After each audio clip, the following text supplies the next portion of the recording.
na John Kuma free enkranha eba adweso constituency so oni eba be this match obedru adweso nwrebe nunum obedru fie ade achi anopa no na ne ho dodo no enti ofre constituency chairman say oni constituency executives enkoka MC ho na 6 match no behwese de bia bitima koso ampa mpanyimfo nso so eye ne saa ade achi yawada anopa no na napom eye ne mre ti edwene ho senka ewiomhyen a wode ba akumase no eno ane be ma na saade aba na ehwe no na hoodin no entimi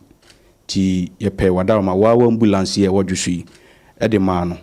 samre na yere nso so aba be ka no ho a ni doctor nso so free enkra ha ebe ka no ho eda ukua de nyina adama ade achiye ti ede mpai bota o mochi se o momran kran na ometoa na yarehwe so wura adama odru suhum se de na ade ani sitie no na emu ayedin ti doctor o ka no ho e kire se ne omompan fa suhum ayaresabia idru ho no na waye nyamedia ti eba se no na ese busua etoto de ese etoto bia na de ese bibia de ko bia no ni nyina na ye wa fise abusua enim se John Kuma nyina no adaroma eyo mampanyin no na ye John Kuma sa enti yentimi nye bibia na ese ye ba ne ho na ye de amanebo ebebo ne se onoa ne ba John Ampontue Kuma Samre onka tiasefo radama yebaya yekrensem broninsa snap pantunsia black label so pantumienu afi krata edaso a yede echre na madawma yebaya asema yema iwura atene se ono na de nyina ne ba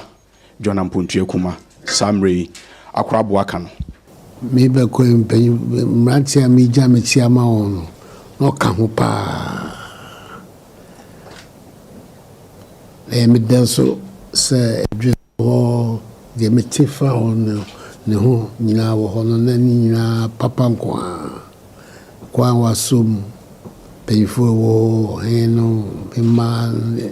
peyfo nyina wo ho ne amanfo no dia bedie ntiase wo akire my mubi we chipa said John Kuma vibrant young man like this wabedani nyakopo asepsa so bachase anede neso esi so musa nyakopo ono no hyehyɛ bibia na double friends so no ono anonim ile ga se me mam nyina hyɛde onkose sasem se ababeto abetum atu nyina wo MPP mo ni aban mu nyina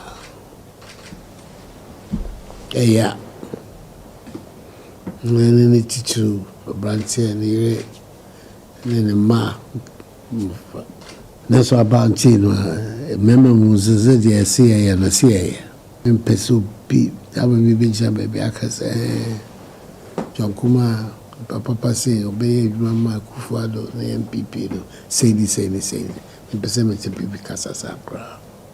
te de sisi ya ni tumi e jan ko an fefe oba penyin die chief of staff before we ko shishe mu ba be nyina mmalente e mo bi wo asisi ya e bitimi